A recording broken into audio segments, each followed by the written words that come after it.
گند پھیلائی ہے وہ ناسور ہے، معاشرے کے لیے ناسور ہے، وہ چاہے کسی بھی قوم سے ہو۔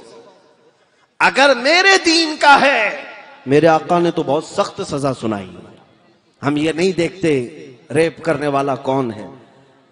اللہ کے حبیب صلی اللہ تعالی علیہ وسلم کے پاس ایک نوجوان آیا، اس نے کہا مجھے زنا کرنے کی اجازت دی جائے۔ میرے آقا نے کیا کہا جانتے ہو؟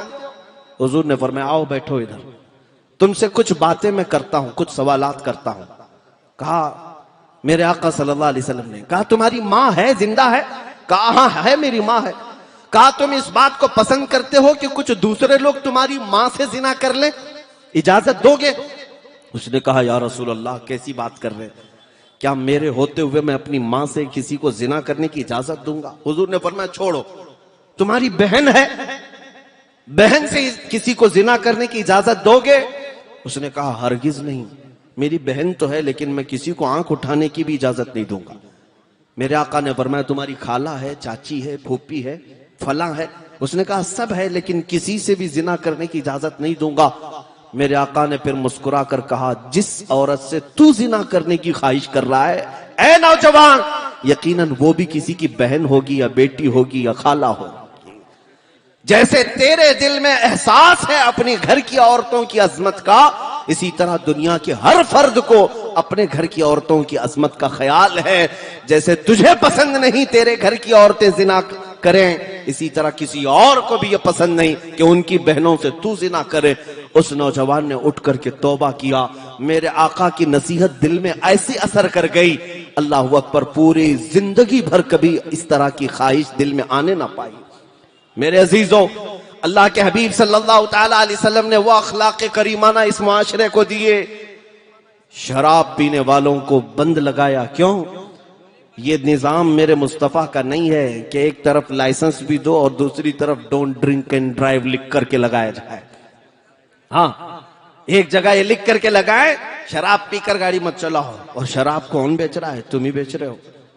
ایک طرف کھلی چھوٹ دے دی جائے ان کو، اور پھر شراب پی کر نشے میں آ کر کے گھر میں عورتوں کو مارنے والے کو سزا بھی دی جائے۔ یہ اڈے کیوں نہیں بند کرتے؟ یہ اڈے کیوں نہیں بند کرتے؟ یہ میرے آقا صلی اللہ تعالی علیہ وسلم کا نظام ہے جس سے عقل میں فطور آتا ہے۔ میرے آقا نے ایسا کوئی کام اپنی امت کو نہیں دیا، کوئی کام اپنی امت کو نہیں دیا۔ اے نوجوانوں، اگر کوئی نشہ کی طرف گیا ہے تو خاص توجہ سے سن لے۔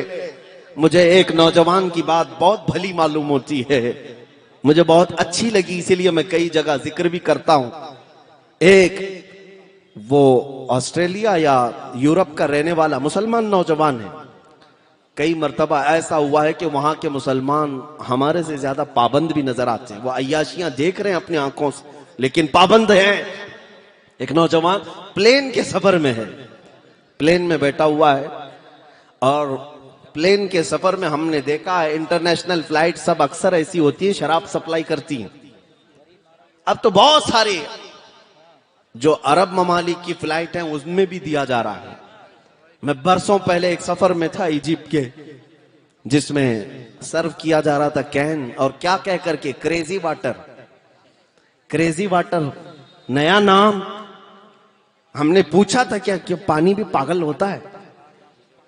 تو بغل میں بیٹھے ہوئے آدمی نے کہا نہیں یہ وائن ہے، بہت زیادہ ریفائن ہے، اس لیے اس کو کریزی واٹر کہہ رہے ہیں۔ وہ مخصوص اصطلاح ہے، لیکن شراب پلانے کے 100 ڈھنگ دنیا نے سیکھ لیے ہیں، الگ الگ نام سے، بیئر نام سے، وائن نام سے، الگ الگ ناموں سے۔ میں کیا کہہ رہا ہوں سنو۔ وہ نوجوان پلین کے سفر میں ہے، سرو کرنے والی خاتون شراب اس کو دیتی ہے، اسے منع کر دینا چاہیے تھا، نہیں خواہش نہیں ہے، لیکن جواب میں اس نے کیا کہا، آئی ایم اے مسلم۔ یہ جملہ بہت چبھ جاتا ہے کچھ لوگوں کو، گڑ جاتا ہے۔ وہ کھڑی ہو گئی، کہا کہ ٹھیک ہے آپ کو نہیں پینا نہ پیتے، یہ کیا کہہ رہا ہو کہ میں مسلمان ہوں؟ اس نے کہا آپ کو سمجھ میں آ جائے کہ مسلمان اور شراب دو اپوزٹ چیزیں ہیں، آپ کو سمجھ میں آ جائے، اسی لیے میں نے کہا دو اپوزٹ چیزیں ہیں۔ میرے نبی پاک صلی اللہ علیہ وسلم نے اس کو حرام قرار دیا۔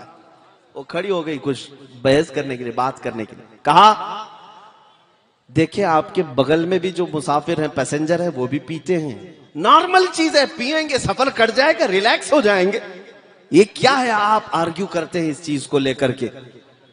اس نوجوان نے کیا کہا اس خاتون سے، ایئر ہوسٹس سے، کہا ٹھیک ہے آپ کی بات میں مانتا ہوں، ایک کام کیجئے، یہ جو شراب آپ ہمیں سرو کر رہی ہیں پہلے پائلٹ کو پلائیے، پائلٹ کو یہ شراب سرو کر دیجئے، وہ پیتا ہے جم کے پیے، پھر ہم دیکھتے ہیں۔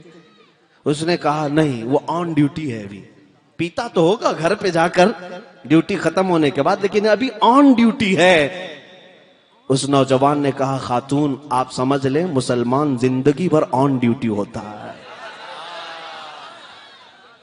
اس لیے آپ ڈرائیور کو نہیں شراب پلاتے کہ نشہ میں آئے گا تو پیچھے بہت سارے لوگ اس کی ذمے میں سفر کر رہے ہیں، اور چلانے والا اگر خطا کر گیا تو پیچھے سارے خطا کر جائیں گے یا ان کی جان ہلاکت میں آ سکتی ہے۔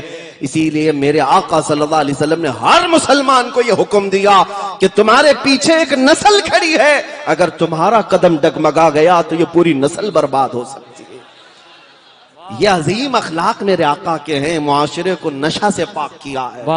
نبی پاک صلی اللہ تعالی علیہ وسلم نے جس دن مدینہ طیبہ میں اعلان کیا تھا کہ شراب حرام ہے، جانتے وہ دن کیسا تھا؟ حضرت انس فرماتے ہیں، چھوٹی عمر کے تھے حضرت انس، کہتے ہیں میں شراب خانوں میں پیالے بھر بھر کر لوگوں کو پلاتا تھا۔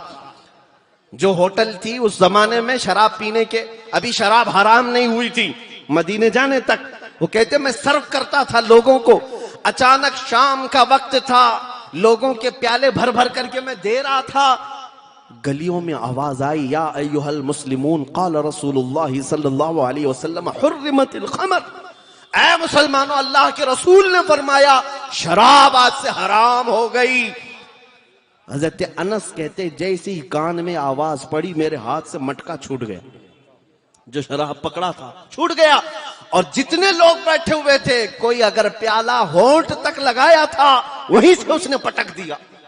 یہ نہیں کہ ابھی پی لیتے ہیں بعد میں دیکھیں گے رات سے توبہ کر لیں گے، آج کا آج ہو جائے، کانوں میں آواز پڑی وہیں سے پھینک دیا، سب مٹکے تک توڑ دیے۔ تاریخ کے زرین ابواب میں یہ واقعہ لکھا ہوا ہے، مدینے میں وہ دن ایسا تھا کہ جس گٹر اور نالی کو دیکھا جا رہا تھا شراب سے بھری ہوئی تھی۔ ایک اعلان تھا میرے آقا کا، برسوں پرانے نشہ کرنے والوں نے نشہ کو لات مار دیا، ٹھکرا دیا۔ یہ میرے آقا کے غلاموں کی کیفیت ہے۔ اللہ کے نبی صلی اللہ علیہ وسلم نے یہ عظیم معاشرہ پیدا کیا۔ حضور کے اخلاق پر انگلی اٹھانے والے پاکھنڈیوں، اپنے گھر کے شرابی اور نشیڑیوں کو چھڑا کر کے دکھاؤ۔ تمہاری باتوں میں اگر اثر ہے تو اپنے گھر والوں کو اس نشہ سے آزادی دلا کر کے دکھاؤ۔ بیٹھے ہیں گوفے میں اور کہتے ہیں اسلام کا وناش کریں گے، اپنے جسم کی کھجلی مٹا نہیں سکتے، اسلام کو مٹانے کی بات کرتے ہیں۔ نبی پاک صلی اللہ تعالی علیہ وسلم کا یہ وہ عظیم دین ہے جو اصولوں پر کھڑا ہے، یہ کسی محلے اور بستی کا نہیں۔ چار لوگ